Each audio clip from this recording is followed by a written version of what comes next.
to carry on the conversation, we have an extremely distinguished panel to talk about the future. The title of the panel is about providing a diagnostic, if you will, for the Greek economy's future health and well-being. And we want to focus on that. And with us to talk about that is we have three distinguished members: Dr. Constantine Papadopoulos, who comes to us from the Greek Ministry of Foreign Affairs as Secretary General for International Economic Relations and Development Corporation. Dr. Papadopoulos has both experience in the Foreign Service, the Greek Foreign Service, as well as in the private sector, having worked at as an advisor on European affairs for Eurobank EFG. And he also serves as Fellow of the Weatherhead Center for International Affairs at Harvard University. After Dr. Papadopoulos is finished, we will then turn to Jürgen Kruger from the EU, from the Commission, who is the Director for Economies of the Member States and the Economic and Financial Affairs Directorate. He has been a seasoned veteran of the Directorate of Economic and Financial Affairs, serving in a number of senior positions, and we're very much forward looking for the EU perspective on this as well. And finally, Tim Adams, Managing Director of the Lindsay Group, former Undersecretary for International Affairs at the Treasury Department in the Bush administration. And I have to say my favorite title for Tim is Senior Advisor to CSIS. He has been extraordinarily helpful to me in helping me understand the complexities of the economic crisis. So Tim, we're absolutely delighted that we have all three of you here. Dr. Papadopoulos, we'll begin with you, and then we'll work our way down. And then after our panelists are done with opening remarks, we'll open the floor and have a good dialogue. So again, thank you and welcome. Thank you, Ms. Conley. I feel very honored to be here before such a distinguished group of people. The question is, what is it that I can add to what we already heard about Greece? And especially to link it to the future as well. After the introductory remarks by our ambassador, who really sketched in a very succinct way the things that have been done lately, and after Dr. Papadimos' analytical presentation, I think what I will try and do is try and describe the Greek economy. What is this Greek economy that we're talking about? Because all we've heard of is that it is in crisis. But I want to describe its characteristics before we came to this point. And so, because any discussion of the future outlook for the Greek economy depends on an understanding of the economy's performance in the dozen or so years prior to the crisis. I wish to stress this aspect because there is an impression in many quarters that Greece all these years should never really have entered into a currency union with the likes of Germany, Holland, or even Ireland. But the fact remains that Greece was probably the member country that benefited the most from EMU membership. The Greek economy's rapid expansion during the past 15 years, which was triggered largely by the housekeeping that took place in the 90s as a necessary prerequisite for joining EMU. Now, that changed the face of the country. To make the case persuasively, one must draw a clear distinction between Greece's public sector, which was at the root of the current crisis, and the private sector. While the economy was preparing for Eurozone membership, and during the years of membership itself, the private sector changed a lot. So much, in fact, that it propelled the Greek economy to 23rd position in the world in per capita terms. This is the World Bank statistics for 2009. Whereas in 2006, just 3 years earlier, the Greek economy was in the 33rd position, and in 2000 it was in the 40th position. So all these years it really moved up the scale. This achievement is all the more remarkable given the huge drag that was exercised on the economy as a whole all the while by the public sector, Goliath that by the end of the decade had grown to such proportions that it caused the whole system to break down. It's often said that even before the true state of Greece's public finances became known in the autumn of 2009, Greece was known to suffer from a lack of competitiveness. We've talked about this morning. how else would you describe a current account deficit of over 14% of GDP? Now, competitiveness is indeed an intuitively appealing term, but it is a term that can be misleading. Thus, some analysts have inferred that if the peripheral countries like Greece and Portugal cannot compete, they should leave the Eurozone. The same perception has led to fears, especially in countries like Germany, that we are about to see the creation of a transfer union and that the new stability funds that are being set up are nothing other than a vehicle for the permanent redistribution of income from the rich to the poor. But if the new stabilization funds were a mere instrument for income redistribution, then Ireland, with its high per capita income, surely would not qualify for support. So instead of the term competitiveness, let me use the term productivity. Productivity is more useful because it refers to the economy as a whole rather than just the external sector. Over the whole of the previous decade, annual productivity in Greece grew on average by 2.4%. That's between 2000 and 2009. That's 3 times larger than the corresponding rate in Germany, Spain, or Portugal, and it's higher than what we had in Ireland, and indeed it was faster than productivity growth in any EU country, EU 15 country. This is what lay behind Greece's growth. The Greek economy grew strongly between 1996 and 2009 at an average annual rate of 3.7%. After EMU entry in 2001, growth accelerated even further to 4.2%, which was double the EU average. So why then was the current account deficit so large if productivity grew so satisfactorily? Here one has to look at the relative role of exports and imports. Though everyone knows that Greece is not exactly an exporting powerhouse, exports of goods and services in the period 1999 to 2008 nonetheless grew slightly faster than the Eurozone average. So in this sense, one cannot speak of an outright collapse of competitiveness. The real reason behind the huge deficits in the current account balance was the surge in imports. And this is why we need to come back now to the role of the public sector.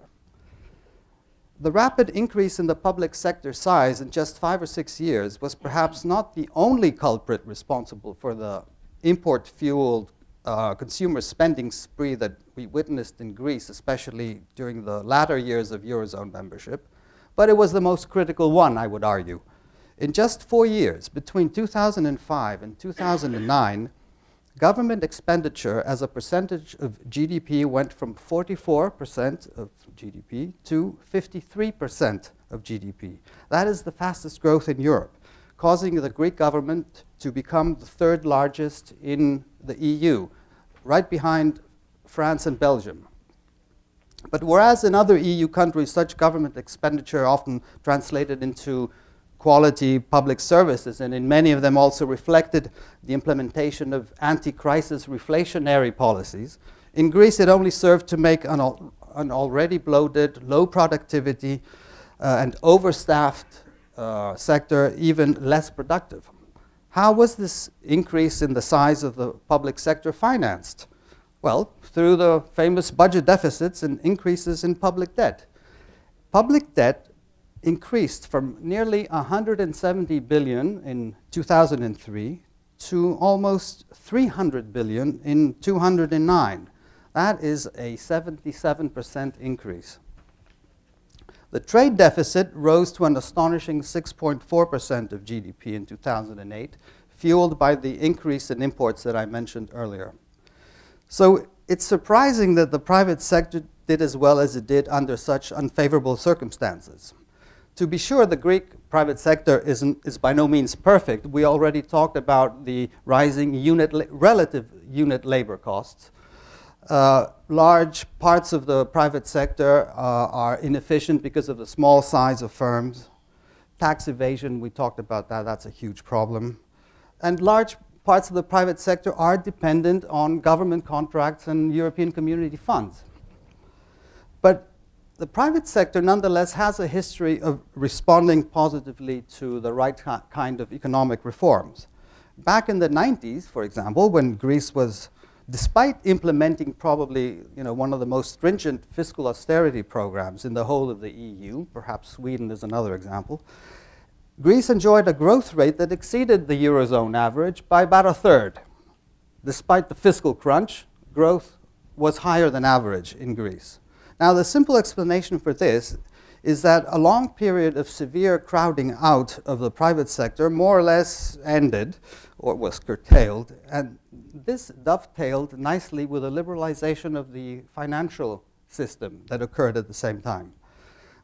And that's when we witnessed a new wave of outward direct investments, principally in Southeast Europe, when what we were used to exporting was people, not capital. At the same time, Greece absorbed nearly or about 1 million immigrant workers and their families and gave them jobs, which is no mean feat for a country of 11 million. Now, the following decade was poor in reforms, yet growth was high, thanks to low interest rates and pro-cyclical fiscal policies. Now, the inadequacy of fiscal and structural reforms became all too apparent when the fiscal crisis hit. But it's precisely for this reason that one is entitled to be optimistic about the future. Because in contrast to what happens, in contrast to what obtains in other countries in similar dire straits, for example, Ireland, in Greece there is no shortage of structural reforms that need to be undertaken.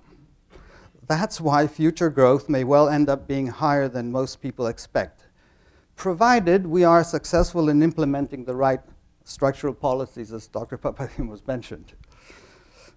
This, in brief, is my argument. If we manage to fix the public sector, the private sector can be trusted to regain its dynamism.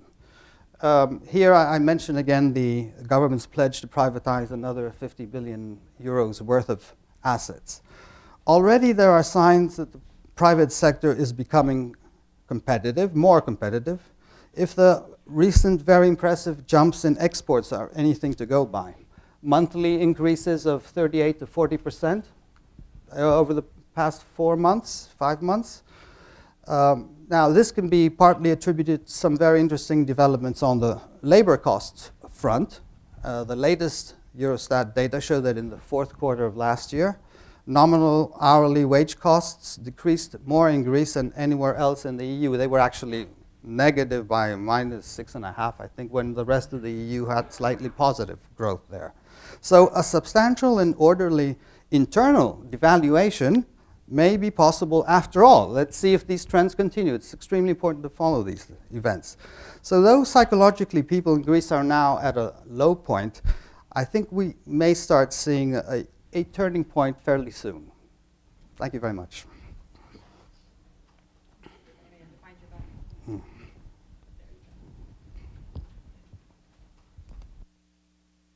I have now the problem that I cannot disagree what I've heard, and I partly wanted to say the same things. So I'm a little bit in trouble here, but what I want to do is to underpin it a little bit to what has been said by some concrete experiences we made with the program. I think writing the Greek adjustment problem was not too difficult, because there are so many deficiencies in the economy. You just have to dig here, and you see what can be improved. It started with the notion that the government didn't know how many civil servants were there. So everybody had to declare himself as a civil servant in order to get paid later on. There were huge deficiencies in many sectors, in the health sector, no control in expenditures whatsoever, even buying equipment which is not really needed, and this disappeared somewhere. And of course, corruption there was on both sides, on the side of the buyer and also on the side of the seller, and we know the stories about Siemens, for example. The public sector was certainly oversized. What can you do? You reduce wages and you reduce the number of employees. The Greeks have adopted very clear rules, 1 to 5. So 1 employee or 5 employees who are leaving the civil servant are replaced by 1 new employees. Also, the salary structure was very odd. In some ministries, you had double the salary than in other ministries, for example. The same is true for teachers. What are you doing? You engage in a uniform salary structure and you adjust downwards. In the military service, Greece has the largest army in the Union in terms of GDP. You may ask the question why, if both countries which are at stake are in NATO. Also, all islands have their own military people. Very difficult to remove, and it will be timely, but of course you have to address the issue. Labor market functioning, we talked about it. What are you doing? You engage in more flexible wage settlements and also in reforming the unemployment benefit system. The tax structure, Greece knew a lot of exemptions from value-added tax, very low taxation in items where you are asked why. It's just to protect some sectors, including here tourism, things like postal services. So a lot of things which can be changed, quick fixes, much more easy to do in a country like Greece than in other countries where you have less corruption, like for example in Portugal. So you know what you do, have to do, you do it, and then I agree implementation is important. And implementation does not end just by the government adopting the laws, but you have also to guarantee that's really working at the ground level. And there we see certainly some hesitations that the administration, the stakeholders are really doing their job. The short-term economic prospects. We have heard that there was a deficit slippage last year, but we think it's not so dramatic because we know why it has happened. And it has happened because the recession was deeper, in particular in the last quarter of last year, than thought, and also there's the composition effect, in particular private consumption was down much more than we thought. And private consumption is a tax-rich component. On the other side, exports behaved much more favorably, but exports do not generate the same level of taxes. So in some sense, it's also a good news because the rebalancing from domestic demand to exports to the external sector went faster than we thought. And indeed, the net contribution of the external sector to growth was 2% of GDP. Of course, imports contributed as well, but we can agree that exports are the favorable surprise of last year's developments. Private consumption, down in the order of magnitude of 15–20%. It's a huge number, but we have also to see that per capita consumption in Greece over the last 10 years went up by 80%. By far the highest rate in the Union. In Spain, it went up by 40%, in Portugal by 30%, in Germany by less than 30%. You may argue it could have been, it should have been a little bit more buoyant over there. It would have maybe also mitigated somewhat the tensions in the euro area. But if private consumption had increased by 80%, then you can, of course, squeeze. If you are doing it in a socially balanced way, you can squeeze. And we have seen it in the Baltic states, it worked out also favorably. Going forward, what is on the short-term agenda? We have been there looking into the fiscal strategy. And there what the Greek authorities have been committed now is to formulate a medium-term strategy on the very micro level. So for each line ministry in the budget, line for line. There's now a benchmark projection scenario with the appropriate savings. And a commitment to very strictly control these items in the budgetary execution. It's, I think, important to get ownership and accountability in the line ministries, which for the time being we had the impression are not that committed, are not that aware of the crisis we are facing in Greece. The finance ministry, of course, knows, but bringing it to the floor, bringing it to the other departments of government was very important. Tax evasion, yes, it's a very critical item. Again, I think we are quite optimistic that more fairness is important. And how can you get it if you allow people to evade taxes? Because these are the rich people normally who gain most from this item. And it's also important in the rebalancing from domestic demand to exports. Because if you're an exporter, you cannot evade taxes to the same extent as if you are in the domestic non-traded area. So if you can evade taxes in the domestic area, it's more attractive to engage there. But if you reduce the possibility, then you favor relatively the exporting sector. And we think that's quite an important mechanism to foster also export activities. If we look at the figures, it's sometimes quite difficult to see as to whether tax evasion works or not. If you now see last year, we had an increase in the tax rate in value-added tax rates by 20%. But value-added taxes only rose by 7%. So then you may conclude the higher tax rates foster tax evasion. But at the same time, the tax base for value-added tax was also reduced by 20%. So the 7% increase in value-added taxes was a positive surprise there.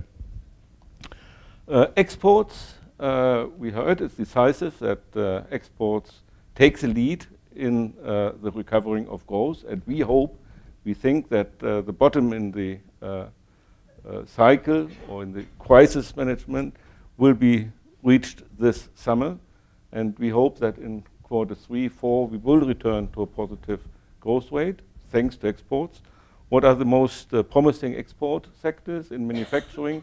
It's pharmaceuticals, it's the petroleum industry, because Greece acts as a regional transport hub in the region, not for the EU, but in the region. Tourism so far has been stagnant in relative terms. We expect that this year, also because of the events in Northern Africa, tourism will perform quite well, quite favorably. The main problem of tourism is in Greece that 50% of revenues are generated within a very short period of 3 months. So you can do more there, you can become more attractive there. That's underway. Manufacturing, also food and beverage industries have, to our analysis, potential to develop favorably. Structural reform, all in all, are very important also to foster growth. We have made some model simulations, whatever it's worth, but reducing, for example, reservation wages by 5% and to reduce the tax burden on labor can generate within 2 years a higher growth rate of 1.5 to 2% points, in the longer term even more. Current account is down from 15% to 10%, and we expect that's going down further. I think it's very decisive to see the current account going towards balance, because otherwise the growing net external debt will be a burden for income at home. And in particular, if the counterpart of the current account, as it has been in Greece, the counterpart is not investment, but consumption, it's a permanent burden on the economy. The same problem is due also in Portugal, if not more severe there than in Greece.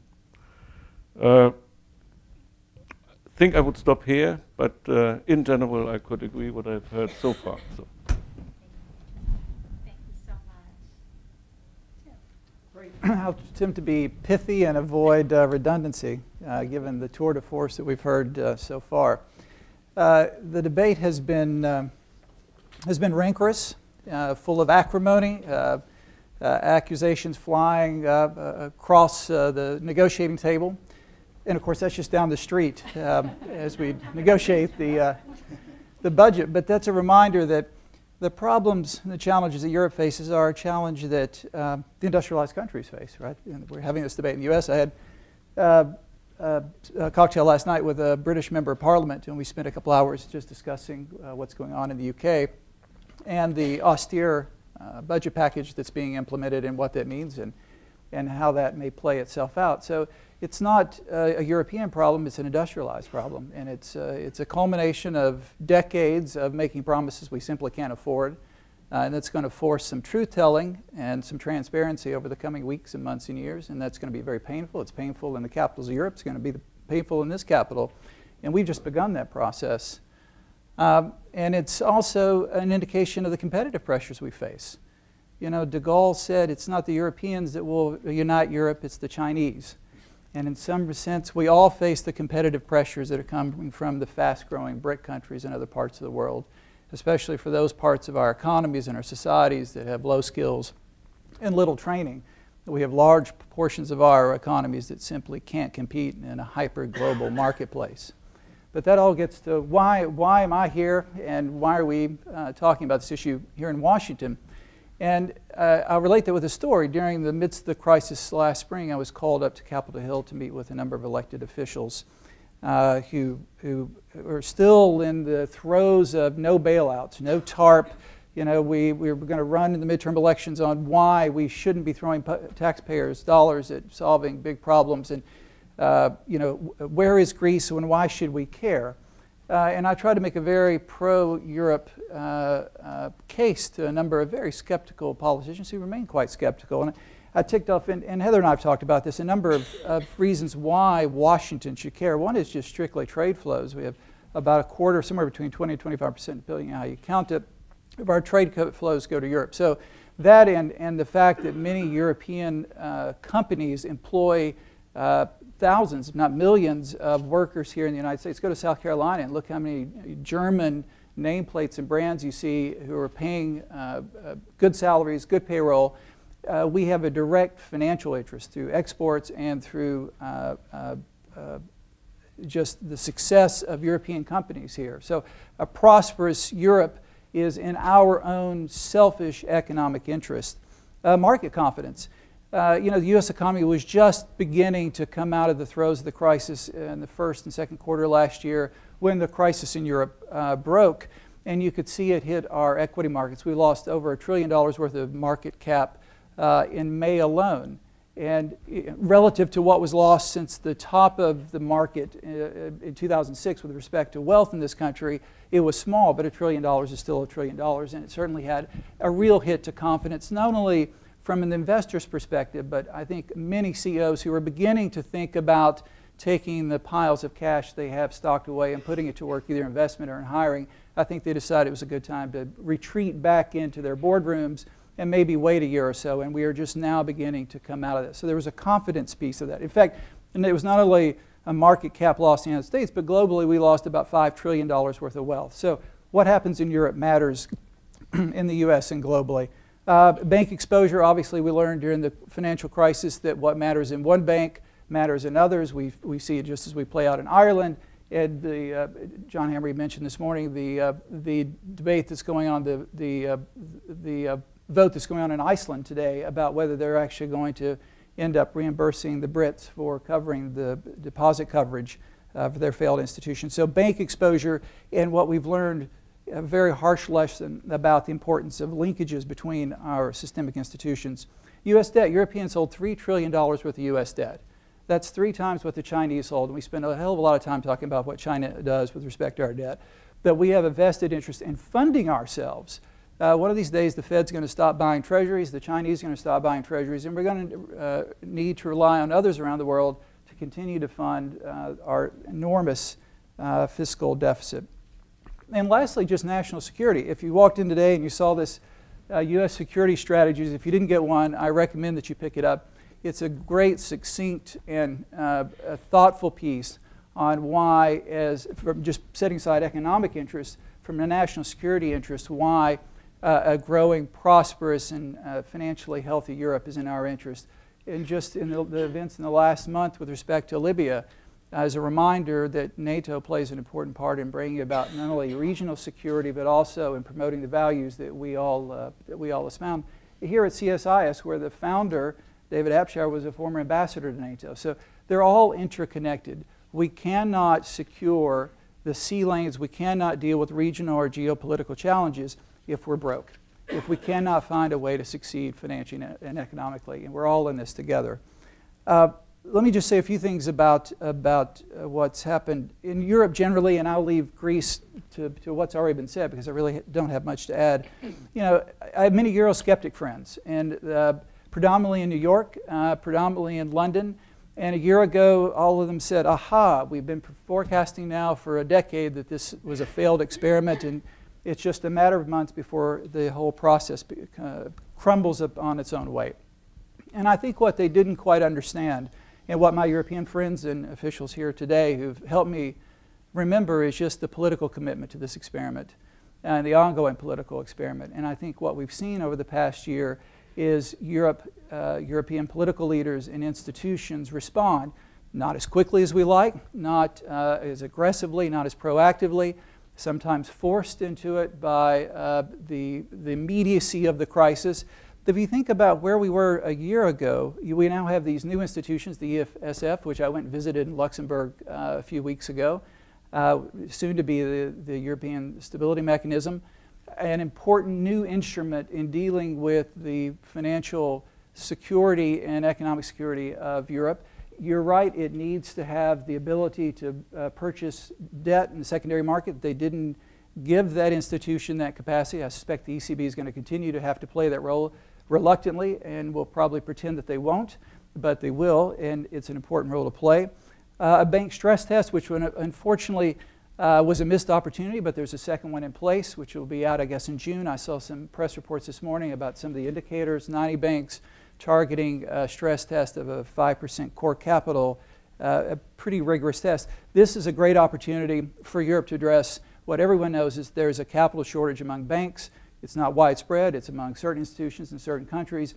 But until we deal with either the sovereign piece of this crisis or we deal with the bank capital piece, you have a mismatch. And I think here's an opportunity for Europe to do an assessment of where the capital shortage is under current Basel II and where it's going to be under Basel III rules. And governments are going to have to find a way to recapitalize their institutions. Many political leaders have yet to tell their domestic population that there's a banking problem. But they're going to have to, because you can't run a real stress test that produces some estimate of the absence of sufficient capital and not be prepared to fill that hole fairly quickly. Again, I talked about the ECB. I thought Jean-Claude Trichet and his colleagues have done a remarkable job. They jumped into the breach, sometimes probably pushing what was their statutory authority. They did it creatively. They did it with courage. They did it facing great criticism. But in the absence of those actions, I suspect this crisis would have been much worse, and I applaud them for that effort. On economic governance, we noted that part of this package is the Growth and Stability Pact Part 3. Let's hope this gets it right. There's still some weaknesses given that there's political monitoring rather than giving our friends in Brussels greater teeth to monitor and put in place in an automatic way sanctions. But it's better than what we had, and I suspect that it's an evolutionary process. And if this fails to produce the kinds of fiscal discipline we need, then I suspect leaders in the next crisis will produce the Growth Stability Pact Part 4. The Euro Plus Pact, which is focused on competitiveness, as Antonio de la Sea knows, it's one of my hobby horses. That if you look at the expectation of potential growth in Europe, absent structural reforms is about 1.5% between now and 2020. The Europe 2020 program is designed to raise potential growth to about 2%. Some feel that they should be satisfied with that. I think why 2, why not more? Given the enormous fiscal challenges, the unfunded liabilities, and the demographic challenges Europe faces. Fortunately, in the U.S., we have the ability to deal with some of our problems through immigration. This country will probably see its population grow by 100 million between now and mid-century. You can solve a lot of problems through immigration. The politics in Europe doesn't allow that. So I applaud the effort to look at competitiveness across the board, but the efforts to raise potential growth. And then again, just some of the countries who've done really remarkable jobs. Certainly Greece in the past year. Spain has undertaken substantial reforms. What we're going to see, as someone mentioned, in Ireland, even before the banking crisis. And I think that we sometimes look at the glass as half empty rather than half full. There has been really remarkable changes. More needs to be done. As we heard from the keynote, there's implementation risk and there's political risk. The farther you get away from the crisis, the pressure to continue the implementation and to keep the political consensus wanes. We see that in the G20. We see it throughout other institutions, even in Washington. We missed a good crisis to deal with some of our fiscal challenges. So it's important that in the next 12 to 24 months that these programs, whether it's privatization, dealing with bank liquidity, a medium-term framework in Athens, that these things are undertaken and undertaken quickly. And let me just close by saying that one of my former bosses used to say a great aphorism, which is, with leadership, anything is possible. Without it, nothing is. And in Europe, we need leadership. And right now, I'm pretty depressed about what I see. And it's not only in Europe, it's in Washington as well. And I might argue, actually, probably in Tokyo. And that is, if you look around the political capitals of Europe, the continent is crying for strong leadership. And some, in fact, many political leaders are crippled by a variety of challenges. We saw the elections in Germany, and just a week and a half ago, a succession of Länder elections, which has Chancellor Merkel at a very weak position, and now we all wonder whether she can continue to convince the German taxpayer to do the things they need to do in order to secure this union. It goes back to bank recapitalization. The Germans are going to have to provide additional funding to recapitalize banks. In Italy, we see Prime Minister Berlusconi facing his own series of personal challenges, and how that plays out remains to be seen. We have a lame duck leader in Spain, a lame duck leader in Portugal. We have in France President Sarkozy, whose poll numbers are sagging. We have the Finnish elections on the 17th, in which the True Finn party, which is anti-EU, anti-NATO, anti-foreign assistance, now polling second. And we see, as I mentioned in France, the right wing. What's interesting in this crisis, it wasn't the left wing that won, that seemed to rise to the occasion. What we see is the rise of right-wing parties.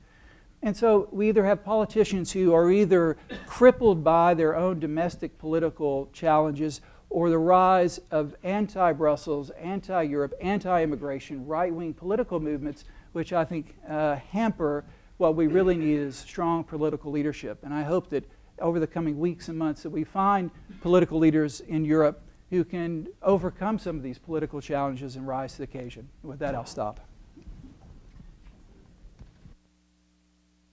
Thank you, Tim. Thank you to our panelists. What a tour de force. That was a powerful presentation. What I'd like to do is take the moderator's prerogative, if I may, to sort of ask the first question. But we have a lot of wonderful time for discussion, so we're just going to run as long as we want with good questions. So my first question is sort of seizing a bit on Jacob's question about the banking. You've all touched upon it.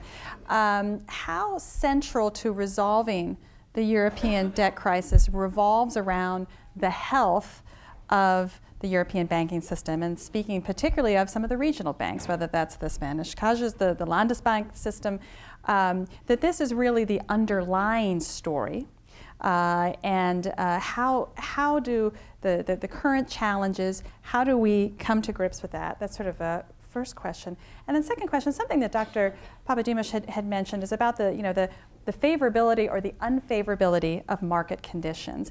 And I have to say, as I watch inflation begin to creep back in, and we don't know how long commodity food prices, energy prices will continue to increase, I'm seeing the cost of the challenges in North Africa of immigration, the cost of absorbing even temporarily refugees and things like that. How does this play into even the best laid economic plans? How do these market conditions in the short term really impact both market sentiment, but as well as Tim rightly pointed out, the politics of the moment. So if each of the panelists can quickly share some thoughts, then I will turn to the floor. Do you want to? We'll just start down the line. Would you like to?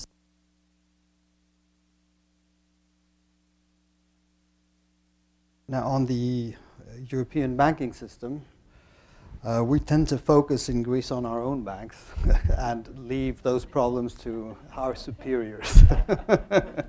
No, but joking aside, we don't have time for that sort of consideration, even though it is probably at the heart of the matter, because if anything goes wrong anywhere, the transmission mechanism may well be the banking system.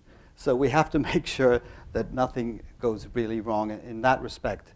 So, but what we do from our side is just make sure that Greek banks are well capitalized to the extent that's possible, and hope that the enlightened ECB will be able to handle the situation in the rest of Europe with similar policies or slightly different policies, and that's why the stress tests come in.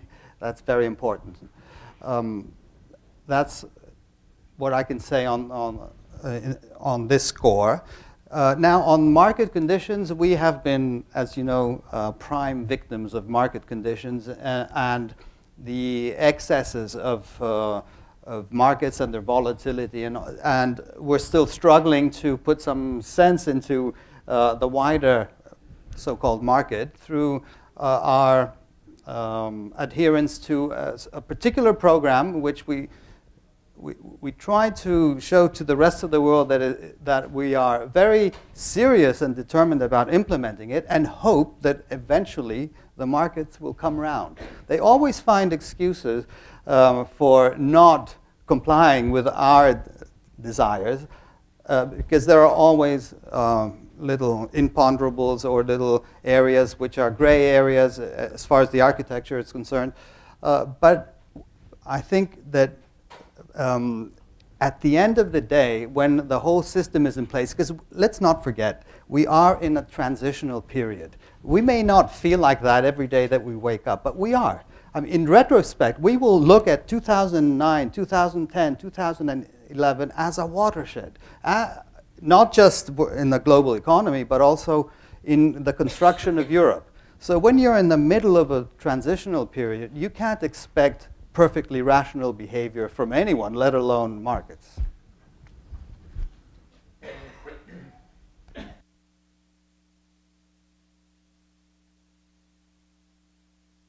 In the Commission, we very much agree that a well-functioning banking sector is very decisive for getting growth running. What problems do we have, except maybe one comment on the German Landesbanken? I think it's easy to fix there because they do not have a viable business model. So they have to be downsized, and that's it. It's also unfortunate, I think, that the German government may be not very keen in participating in a serious stress test for these banks. But a functioning banking sector will be very, very important. One element is recapitalization, but the other thing is also to have a deleveraging effect which is smooth, is gradual, and does not interfere too much with the non-financial private sector. And there we have the threat, if deleveraging goes too fast, then we have crowding out of private companies, in some countries at least, and this may then lead to very low growth because corporations cannot get access to finance. Maybe these problems are very significant in countries like Portugal and Spain, but also in some other countries. Then there's the issue also of small countries, big banks, who bails them out. Ireland is certainly stretched to the limit with taking the cost of recapitalization of their banks. but the costs may be also quite big in some other countries, including, I would think, Germany. Market conditions, the spreads. Why are the spreads so high when we have all very promising programs, adjustment programs in Ireland, in Greece? I think that's the talk on restructuring of the debt, which is triggering these very high spreads, which to my mind are not justified given the economic circumstances. And we have heard that restructuring is not the solution. In particular, I would think not for Ireland. Why do I believe that restructuring is not the solution? First, Greece has not a stock problem, it has a flow problem. The restructuring will not change anything in the economic challenges Greece has. Competitiveness, we heard about it, reducing the fiscal deficit. It will perceive by the outside world that the adjustment program has not worked. It may be seen by the Greek authorities to relax in the adjustment efforts, and then within a short period we will again be there where we are now. And it may have very, very dangerous contagion effects to other countries. So to get better market conditions, I think is a convincing implementation of the program in Greece, also tackling taboos like we have heard about it, privatization, and also many tax allowances which still exist in the system and are conducive to personal interests. Thank you. Sure. Confidence. You know, there's still enormous uncertainty about the fiscal sustainability, debt sustainability. Just as I was coming in this morning, I received an email from one Wall Street firm that said, today's the daily rumor on Greek restructuring. So there's a whole cottage industry that has been put in place to evaluate and guesstimate on when Greece or other countries are going to restructure. And then I have just two headlines here from Bloomberg. I don't know if Sandrine's still here. I'm not picking on Bloomberg, but on April 6th, 1 a.m. local time, Eurozone no longer rules out Greek debt restructuring. 5 hours later, EU says Greece is on right track, rules out restructuring. You know, and I don't fault the Fourth Estate for trying to get good headlines. That's what they're paid to do. But you just see the volatility in the reporting and coverage of these markets. And some small rumor reported in a German paper has outsized effects and will until there's a sense of market confidence. In fact, it's about the implementation and political risk, as the keynote noted earlier this morning. On banking, this stress test is critically important.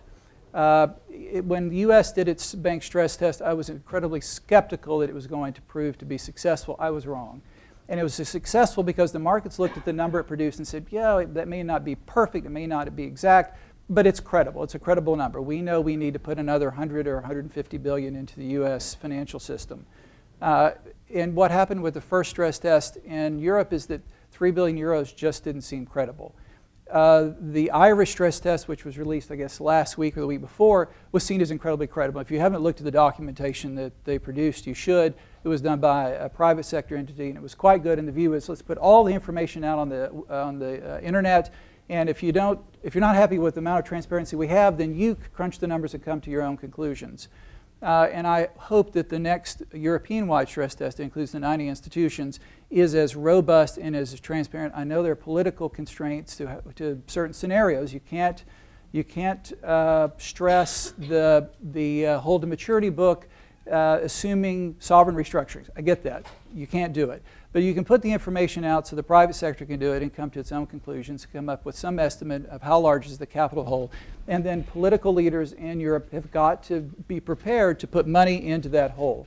And as you note as well, we have to think about what we do with cross-border restructurings. All these institutions now interlinked, and we still are waiting for, and it's a difficult task, but we need some sort of system and institutional response to cross-border restructuring. And thirdly, I suspect that we'll see across Europe some consolidation of the banking industry. We're going to see it in London. We're seeing it in Ireland. You'll see it on the continent. And I just hope that political leaders allow that consolidation to occur cross-border, and that we don't simply draw lines around our national banks and say these are protected. You know, the M&A needs to occur somewhere else. Thank you. Thank you. Please. Yes, sir. And again. Yes, Nick Karambalis. I'm an attorney in town. Mr. Kroger and Mr. Papadopoulos mentioned the importance of exports to the Greek economy and now and going forward. To expand exports, you have to expand means of production, and to expand means of production means investment capital. I was wondering, where is that investment capital for Greece going to come from? Thank you.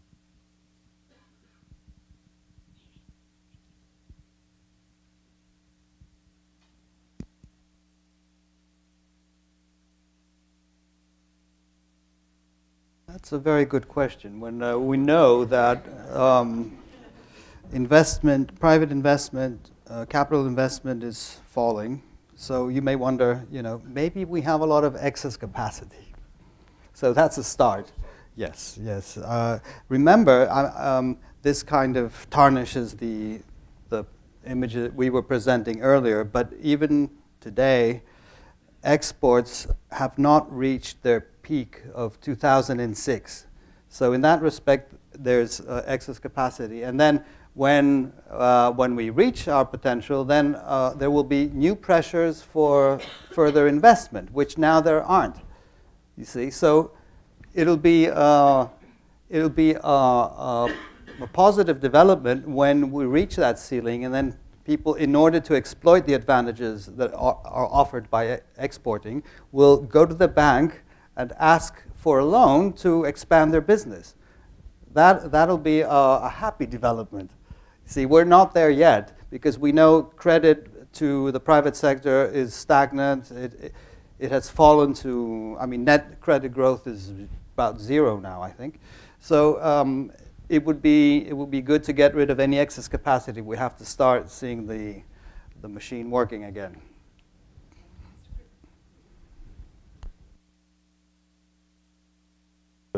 Question. I think we should see Greece as a predominantly service-oriented economy. And there you do not need so much capital investment to expand exports. They have a lot of business services, tourism, so the capital intensity of exports is maybe much, much less than in countries like Germany. That's first. Second, of course, you need first to establish high competitiveness. This means a high expected real rate of return in the economy. Then, of course, you can be optimistic of FDI, foreign direct investment. And here, I hope, Greece has a large external community who may show interest investing in their home country. Also, under this perspective, I think privatization is very, very important. First, as a means to attract foreign direct investment to the economy, but also to foster business in this state-owned properties. I would say better business. And here, Greece, I think, is the highest, the country with the highest asset level in terms of GDP in the European Union.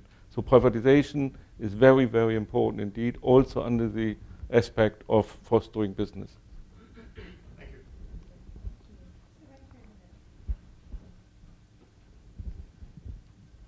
I'm Jonathan Kimball with Pharma, which is an international trade association representing the biopharmaceutical industry.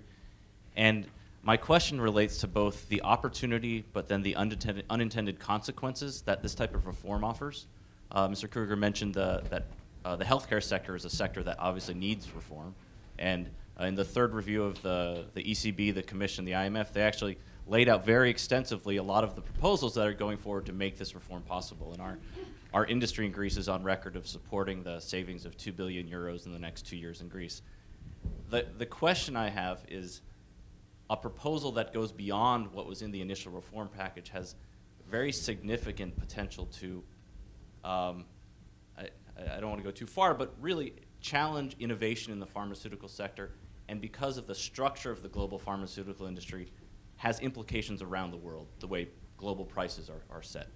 And so my question is, when these unintended consequences happen out within the reform process, is there a review happening within Greek or within the Commission where the private sector can be part of that to explain in greater detail where this is going and some of the concerns we have?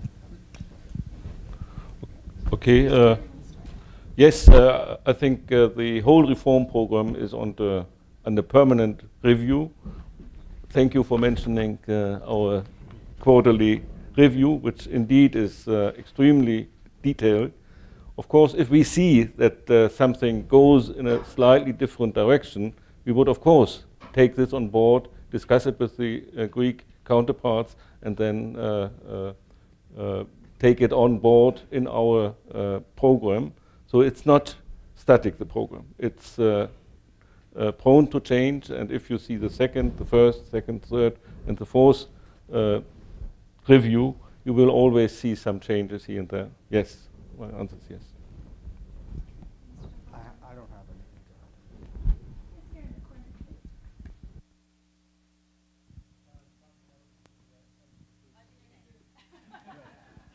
add. I do? I'm sorry. Okay, thank you.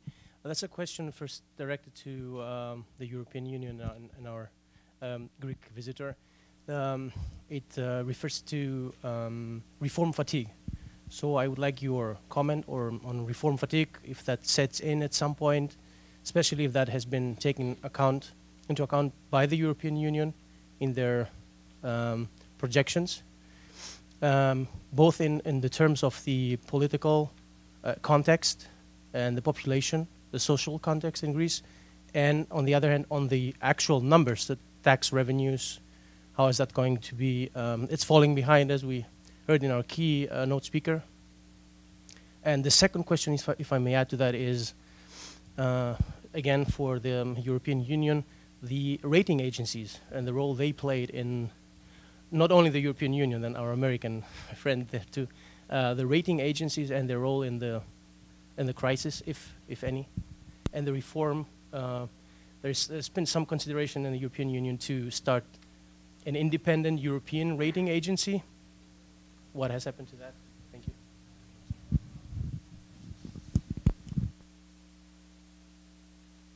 Well, I'd love to take that question. I knew you would. You know, and I've come 180 degrees on this. If someone would have said to me 5 years ago when I was at the U.S. Treasury that we need to rethink and some did, we need to rethink the way in which the rating agencies work, we need some sort of official entity or some sort of collective entity, a new institution, I would have said, no, the free market works. These institutions do a great job. They don't. They failed. It was a critical part of the failure of the system generally, and they continue to be, in this case, very pro-cyclical, and I think bordering on irresponsible. And I don't know what the right solution is, but what we currently have in the incentive structure by which they function, which is you're being paid by the issuer, I don't think works. I think it's a flawed system, which we tinkered around with in Dodd-Frank, but we really didn't take the issue on in a frontal way. And I think elected officials and the EU and the US and others need to rethink this, and I would hope that the private sector tries to innovate in a way that provides yet a different avenue. But you're right. They failed, they continue to fail, and they exacerbate the problem. Thank you, Mr. Kruger. Reform fatigue. Reform fatigue. I think our feeling was that at the beginning there was a lot of enthusiasm to foster structural reforms and fiscal consolidation. Then towards the second half of last year there was a little bit of lower engagement in structural reforms, also due to the elections at that time. But I think the momentum is now coming back, in particular also in the context of the program, because the program length is until 2013, and then the forthcoming general elections have to show that the program delivers. In that regard, I think we are optimistic that also some taboo topics are being addressed, like, again, privatization. Of course, one has to pay attention on the social balance in the country, and there the perception is that too much emphasis was put on cutting wages, cutting pensions, and the issue of tax evasion was not of this high priority so far. But this should change, and we very much press that more attention is put on taxing the richer part of the population rather than cutting more wages or raising taxes further. On the rating agencies, I'm not an expert. I think their importance was overrated, and I think we could distinguish maybe two phases. In the run-up to the crisis, when imbalances in the euro area were developing, current account deficits becoming very persistent, then the rating agencies did not react at all. And we even discussed with them at the time, why don't you react? Because we saw at least some problems coming up there, but they didn't take notice of macroeconomic imbalances. And now they, I think, overrate the problem or underestimate the commitment of governments to reduce these imbalances.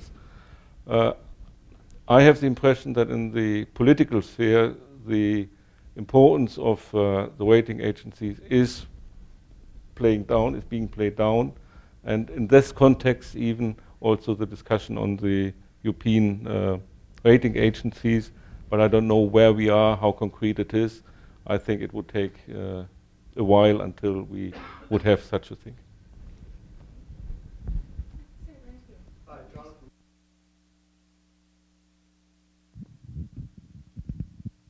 Jonathan White.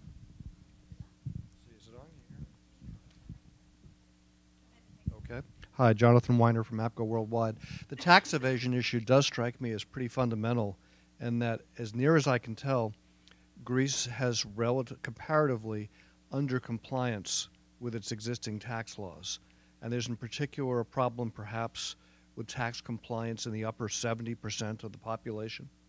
And one statistic I saw was that basically the bottom 30% pay a substantial portion of the taxes, and professionals like doctors and lawyers and accountants and tax collectors don't pay very much in the way of taxes, and that there's a particular problem with tax enforcement, that there's even a corruption issue that's been perceived in the tax collection area.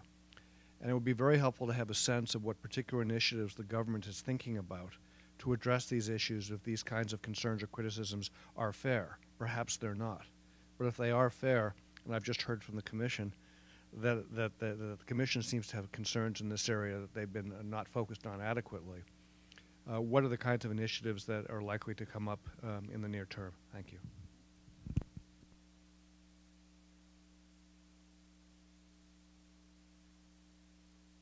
Indeed, I think the problem is quite significant, in particular in some professions, but also in some sectors like tourism.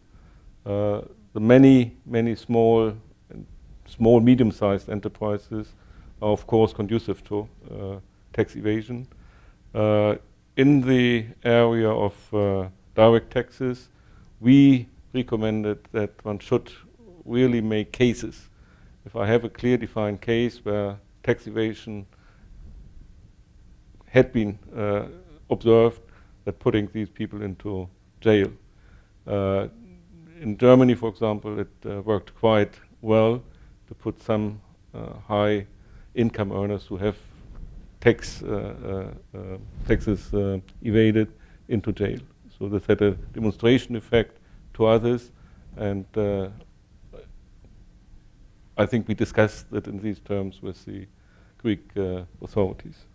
In the area of valued added taxes, they have taken measures in better controlling the transfers payments there, the activities. So there are some efficient measures have been taken. But the big problem is income tax and corporate taxes in the tourism industry. Well, we have to make a distinction between the salaried people and the non-salaried private entrepreneurs. So, because salaried people cannot evade paying their income tax. So the burden is on them, actually, and whereas everyone demands better public services, and they complain when they don't get them, little realizing that they are part of the problem. So it's a deep-seated cultural problem. And when you have discussions with people and say, but wouldn't it be better if we all paid more taxes? You say this from a position of safety in my case, because everyone knows that I pay my taxes, so it's not a question of any doubt in my case. But when you have these chats, with other people, they say, but if I paid more taxes, how do I know they won't go into the pocket of some official, some high up official? In other words, will this translate into better services for people? And people don't believe that they will, you see. This is the big problem. But what is the government doing about it? Well, they are reorganizing the tax authorities, consolidating the various tax offices around the country, and changing the tax laws, because the tax laws leave much room for discretionary giving and taking, you see. So that needs to be clarified. And there has to be less interaction between the individual taxmen and the companies, the little companies especially. Because large companies, as you said, are under a more strict regime. But the small firms are always at it. I must say that over the past several months or a year or so, one has noticed a tendency for shops, coffee shops, whatever, to produce the famous receipt, you see, because tax-paying citizens have an incentive to declare how much they spent and to prove it by attaching those little receipts with their tax files. So it is changing a bit. We've seen these phenomena in the past, and then they fizzled out. But this time, I think it's more serious. So we'll see. This is a huge, not just a management effort, not just an administrative effort. It's a cultural effort. That's what makes it so difficult.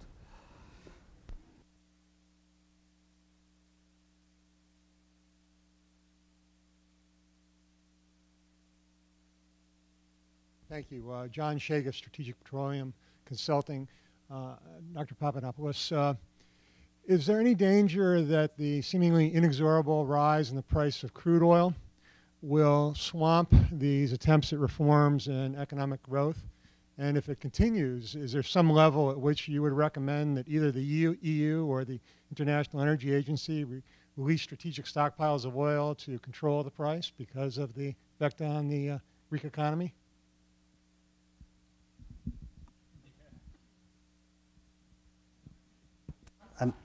Am I an expert on the oil industry? Well, we import a lot. I mean, we're one of the most oil-dependent economies in Europe. But we also export petroleum products. So I don't know if there isn't a compensatory effect on the export side. There might well be, actually, because there's a lot of value added on petroleum exports, which are refined products. You see, so I'm not saying, of course, that we look forward to the rise in the oil price, but maybe it's not, in terms of its global impact on the economy, maybe it's not as severe as that. It is severe, but now whether this will lead to strategic decision-making at the EU level, I really don't know, whether we have that capacity in the EU.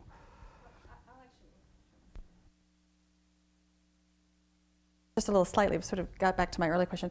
when you have the increase in commodity costs, food costs, energy costs, let's make an assumption of a sustained period, how does that impact policies made at the EU level? It's reform fatigue in some, because there's an extra external stress that's occurring. How do we do that? You know, in the U.S., the similar constraints on the inflation rate. How does that come into any decision-making factors as you're focusing on, you know, an adjustment program for Greece or for the other, you know, affected periphery countries?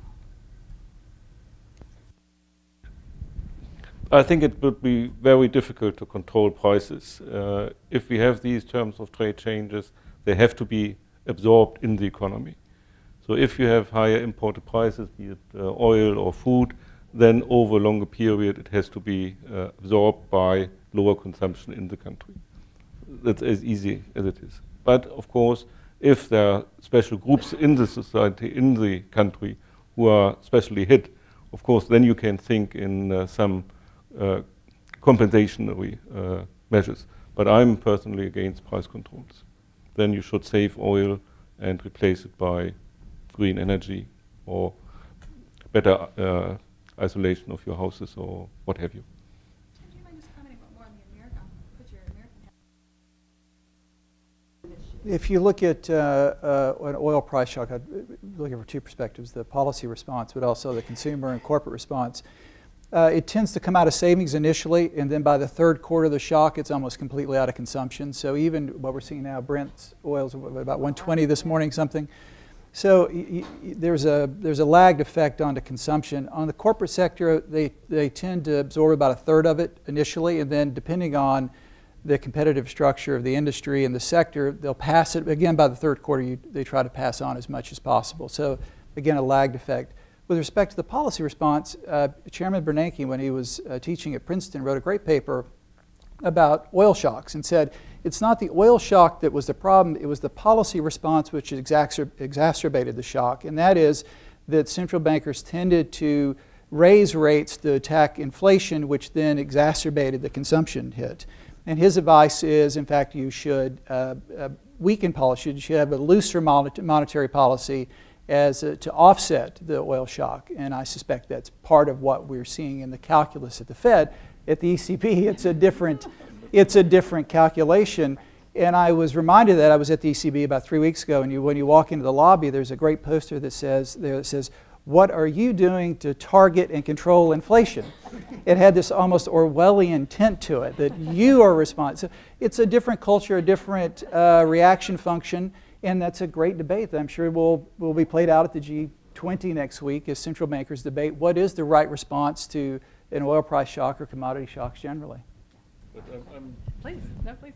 I'm not sure about that recommendation to accommodate terms of trade shocks. I could agree if it is a price level shock that this should not lead to tighter monetary conditions. But if there's a danger of feedback effects on wages, prices, then I think higher inflation is certainly not the solution. And the experience of the oil price shocks in the 70s show how costly it could become in economic terms not to face the challenge of the terms of trade check, but to inflate it away. I urge you, the Bernanke paper is quite good.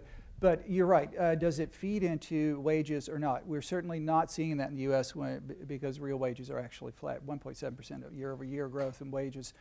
And so I think from the Fed's perspective, why there's a different track than what the ECB is taking, as we saw from the actions yesterday, is they're trying to see through the commodity price shock and look at core. Obviously, that's not the case with the ECB. But there is a sense that you have some, and I assume with the Bank of England as well, you have some ability to be more accommodative given the output gap that we have in the US and in the UK, given that we don't see it feeding into wages, nor do you see it in the UK either. Perfect. Good debate. Yes, John. Thank you. John Sitilides with Trilogy Advisors and wearing my State Department contract hat this morning. I'd like to pose a question to all of the panelists, if I might. Mr. Adams, you referred earlier to the budget negotiations taking place just a short distance from here. And that's really at the crux of what I'd like to do, shifting the discussion from a macroeconomic assessment to individual decision-making.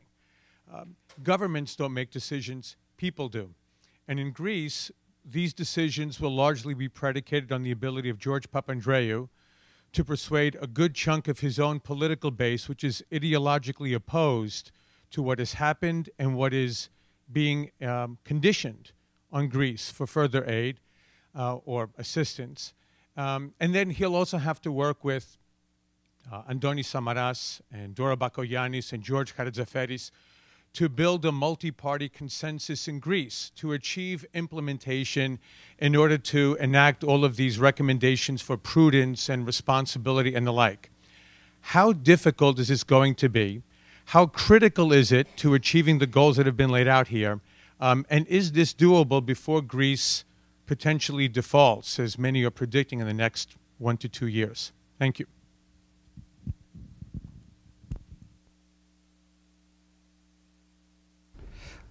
Well, we're talking about politics here, and, so politics is an unruly game, and you can never predict how it will turn out. But the truth of the matter is that in Greece there is a lot of rancor. There is a lot of debate and a lot of disagreement, even though deep down inside everybody knows what we have to do, yes. But unfortunately, this is not this isn't used in a constructive way to make constructive criticism of what the government does. I mean, I'm talking about the opposition now. It's almost blanket opposition to anything except the ultimate goal of saving Greece. Now, everyone, I mean, is in favor of saving Greece by definition, but how you go about it opens up endless areas for disagreement, unfortunately. And this is your point. How are people affected by this? Because they are the ones who will cast their ballot at the end of the day. And here, I think we find that there isn't that much influence from all this noise that's taking place at the political level and then at the level of the media. I think people are still realize that what is being done needs to be done. But then we come to the question of voter fatigue, reform fatigue that we mentioned earlier. For how long are they going to present this wise face in the face of adversity? You see, this is my concern, and for how long will people resist all this talk and all the easy solutions offered by opposition parties, etc. This is the question: whether the electorate can show itself wiser and more intelligent than its politicians. Now, we know that we've seen this in the past, but this is a crucial part. I mean, crossroads in Greece's history. So my worry but my hope also is that the people themselves will respond in the way that they should and ignore all this noise that's taking place in Greece right now. One sentence, I think it's very important that the PM is openly supporting the reform strategy because it affects all sides of the society. And in particular, fights between women and men have to be avoided. Fights between women and men? Yeah. I'll explain you later. Tim, do you want to comment? No, I can't edit. Comment. I recently wrote a piece about, are we seeing in Europe where austerity is in direct conflict with democracy? That you see in Lisbon, the parliament not willing to take those measures, and in fact it sounds like that any preconditioned package will require even more significant cuts than were which just failed in Lisbon. You're seeing in Finland the incorporation of a party that does not approve of these measures. How does that adjust these politics? So your question, I think, is important for us to watch in not only how Europe evolves economically. And I'm actually quite optimistic that this crisis will forge greater unity on multiple levels. But in this transition, the politics can get very, very difficult. And I think it bears watching very closely, not only what's happening in the U.S. and our own phenomena as parties develop their own concerns about the debt and our spending, it's happening in Europe as well. So, sorry, sidebar monitor comment. Yes, sir.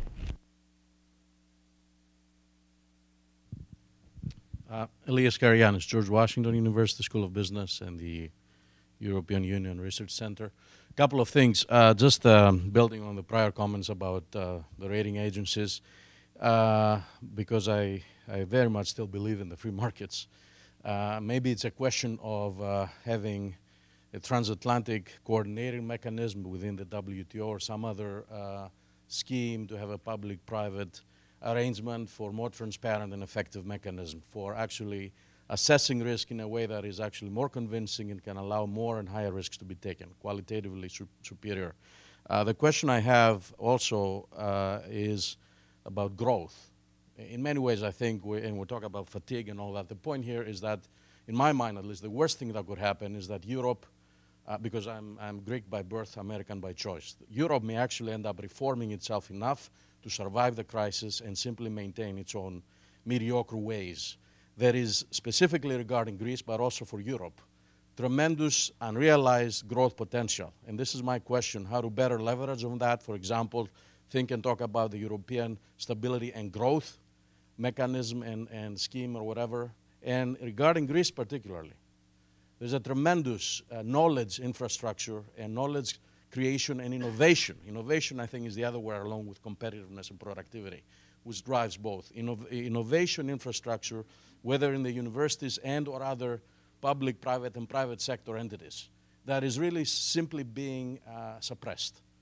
And entrepreneurship, partly because it's historically government-fed and government-benefiting. We know about the Beltway bandits here.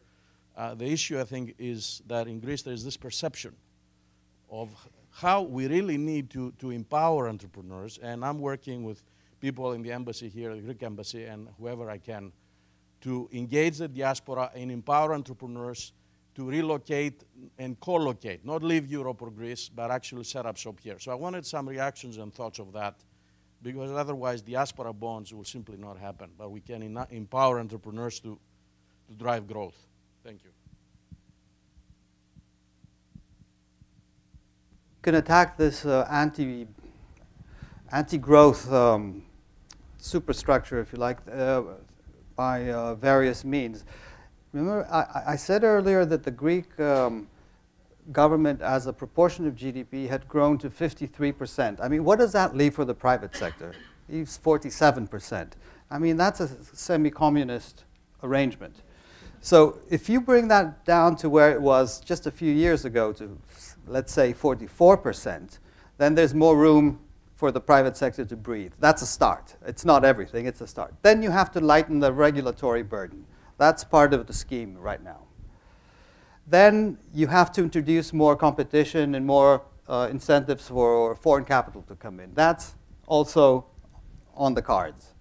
And then we have to look at the European arrangements and in terms of governance and the Euro Plus and certain commitments that governments will have to subscribe to in terms of money given for R&D and things like that. So it's a whole constellation of things, and it's very difficult to put down in just a few lines what needs to be done. It's an extremely we're talking about the mechanics of capitalism here, and it's a whole range of things.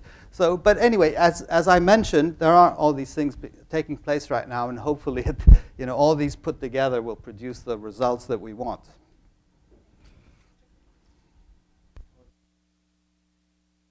Maybe one additional element is our structural funds, which are sizable for Greece.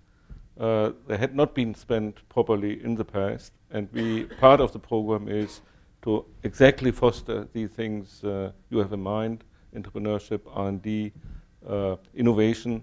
Also, the co-financing requirements have been lifted to some extent. So there we help also to exactly address the elements you mentioned.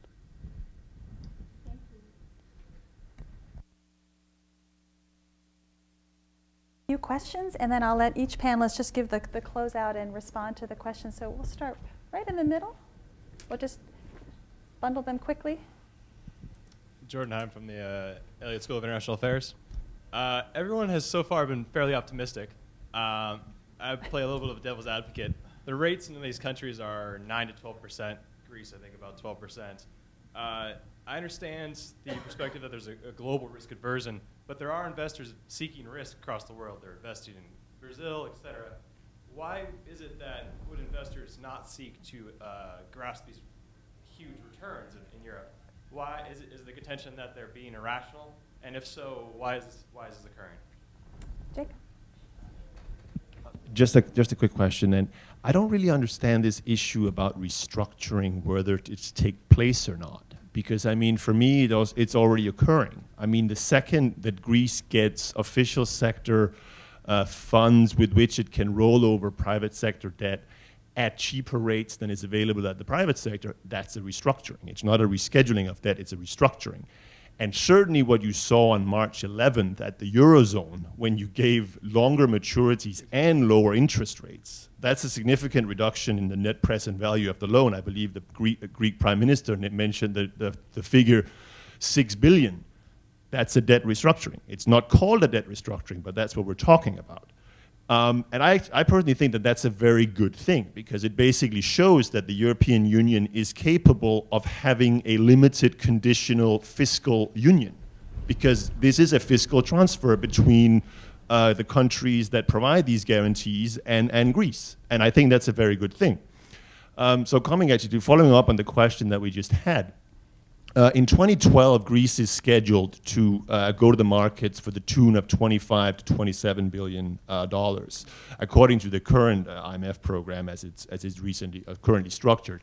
Now, it looks, given where rates are today, that at that point in time, EFSF funding, were Greece to apply for it and were Greece to that application to be accepted, would be available at considerably lower rates than what markets would lend to Greece at some point in 2012. So my question is, to all of the panel, what do you think Greece will have to do in return to potentially get access to such funding were it to find itself in that situation?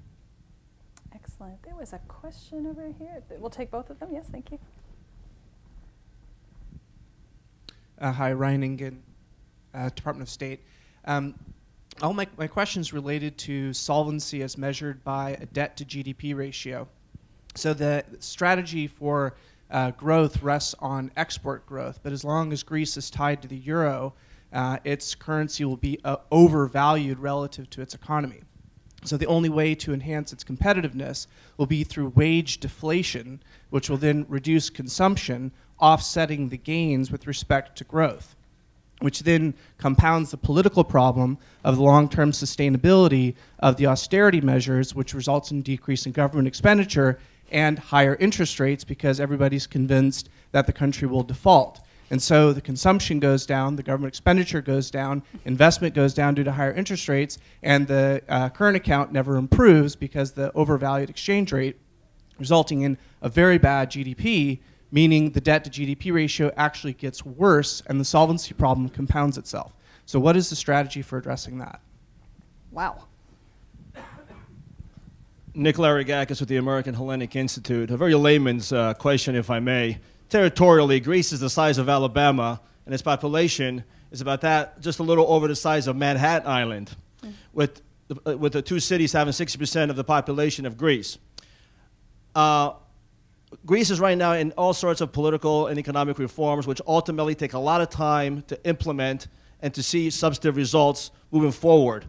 Between the psyche of the Greek people and what the demands of what the economics demand right now, that's something that we're looking for in the future, sort of Greece building its endowment fund. What Greece does have right now, okay, in terms of its infrastructure, it has an infrastructure for tourism, and the other one I did not hear anyone speak of, unless I missed it, and that is its dynamic commercial shipping. Those two industries are currently in play. This is predominantly from Mr. Papadopoulos. Okay, if you can give me a percentage of GDP between these two industries and what they provide to Greece's GDP, and if they were really fully maximized to this full potential and efficient, what would that do to solve Greece's cash flow, okay, for the immediate situation? Thank you. Just make sure every other good.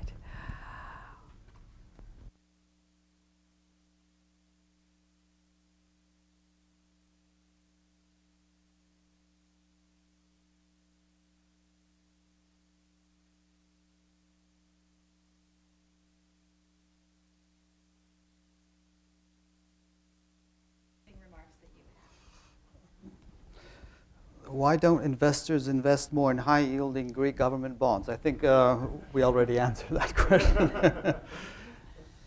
Well, I think the yields are high because people are not investing in them, not the other way around, if you catch my point. What will Greece have to do to regain access to European funds? Say in 2000, pardon me? More funds, of course, yes. And specifically from the European Stability Mechanism after 2013. Well, it's written everywhere, there's conditionality for that. If you want to gain access, you have to go through an austerity program, and we're already doing that. So it won't be something new, it will just be continued for as long as necessary. I mean, that's the straightforward answer. Now, as for devaluation, I think my colleague over there completely ignores the downside of devaluation, which is that prices of imports will shoot up. Right. And because we are in an integrated single market in Europe, Greek exports have high import content. And so we don't know what the end price will be. I mean, considering that, this devaluation cannot be, a devaluation cannot be managed, we have no idea where a national currency would go. I suspect that speculation would lead it to the pits. Yeah. Look at what happened to Japan when we had the earthquake, tsunami, and nuclear accident. People were hoping for the yen to go down, and that would help the Japanese economy. Instead, it went up, right? And it caused central bank intervention to moderate this increase. So you can't rely on an orderly devaluation to pull you out of recession. In fact, I claim that a devaluation would be disastrous for Greece because of the high import content of Greek exports. So what we have instead is the so-called internal devaluation, which is much more orderly, actually, in comparison, and it seems to be working. The proof is the increase in exports. So we've had this increase in exports in the face of recession in the rest of the economy and in the face of a strong euro. So, you know, let's not forget the advantages of the system that we have now and try to replace it with something completely unpredictable. As for tourism and shipping, my friends in tourism claim that tourism produces 18% of GDP. I don't believe them because they count all the secondary effects as well. And if it wasn't tourism, it would have been something else accounting for the secondary effects. But anyway, let's grant them that it's 14% of GDP. Shipping is, there have been years when shipping has been an even bigger earner for Greece. So let's say 14 and 14, or that's about 30% of GDP. These are our main exports. And by the way, neither of them would benefit. Our two main export industries would not benefit from a devaluation. Why? Because shipping, everything is billed in US dollars, so nothing would change there. And tourism is smart enough, you know, to do its own discounting to attract tourists and to offset increases in the value of the euro, et cetera. So it's doing its own sectoral internal devaluation. We've seen that. We've seen it very much so in the last couple of years, how flexible that sector is. So what can we do to tap these two industries? I think it's not for me to say. This is a free market. We have these entrepreneurs in shipping. They are free to come and invest. We have this new privatization program in store. So I think I leave that to the individual decision makers. I can't really give a sort of centralized view of what needs to be done here. Thank you. Mr. Kruger. Yeah, quite quickly, the interest rate spreads, I think, should maybe not overestimated, because there's no real market for this paper. So it can be any price. If you have no market, it's not representative. And there's a tendency by all investors to get rid of risky assets, whatever it costs. So I would not think that this is really very important discussion. It may have been better if the community, the member states, would not have taken Greece completely out of the market, but left a fraction of the financing for the market to do.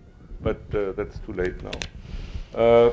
Market rates, I think that's also questionable what we define as market rates. The money Greece gets is more expensive than the borrower pay for it on the market. So it's a plus 200 basis points. It was reduced by 100 basis points, but it's still higher than the borrowers pay for it. So it's cheaper now, but it's still more expensive than others. On devaluation in monetary union, yes, there is an issue. We described it very clearly in our 2006 annual review that in the adjustment in the real exchange rate, you always get the wrong signal from the interest rate. If you have to appreciate, then you get too low interest rates because you are appreciating by higher inflation rate, then your real interest rates are too low. We had seen this in the peripheral countries at the beginning of EMU. When you have to devalue, i.e. to regain competitiveness, you have to do it by undershooting the inflation rate, by undershooting the wage rate, the unit labor cost of the union, and then you get in the tendency too high real interest rates during the adjustment process. But, as has been said, I agree very much, competitiveness is a much broader concept.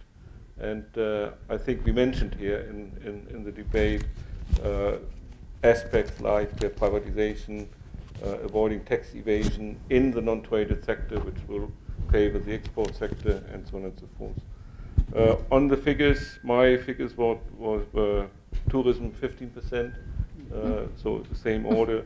For commercial shipping, more volatile, but maybe a little bit lower than you mentioned, but the same order of magnitude.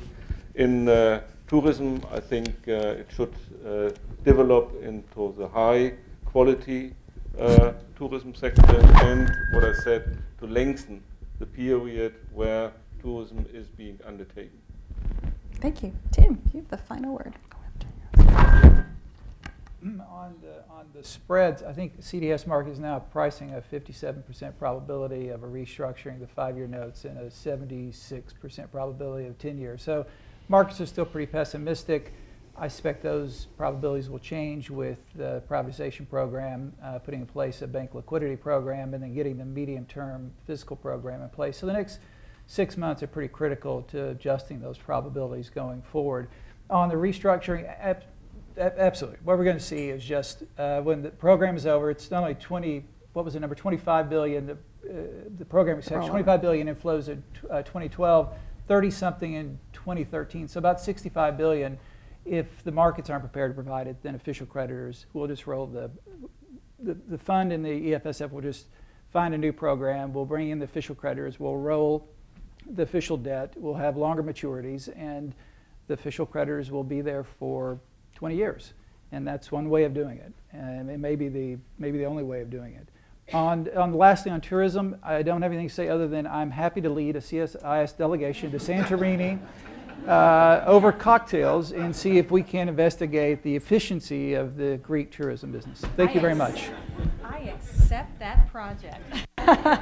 Well, we've gone over a few moments, but the questions have been so rich, the answers so full and in-depth. Nothing could make me happier than spending a morning talking about Europe, talking about its importance and the importance of the transatlantic relationship. So I want to again thank our panelists for being a very rigorous session. And again, it will go without saying that I want to give special thanks to the Embassy of Greece, Ambassador Kassiris, a wonderful team that I've had a privilege to work with. This could not have been possible without the generous support and contribution of the Stavros Niarchos Foundation. Thank you very much. And if you saw, we have about 20 students from the Foreign Service Institute, American diplomats that are going to be deployed to Greece, Turkey, Cyprus, and they've had an opportunity to spend this morning with us. So I want to thank you for being with us today, and we hope you found this session of great interest. Stay tuned to CSIS as we continue this series, and we thank you again for sharing your morning with us. Take care.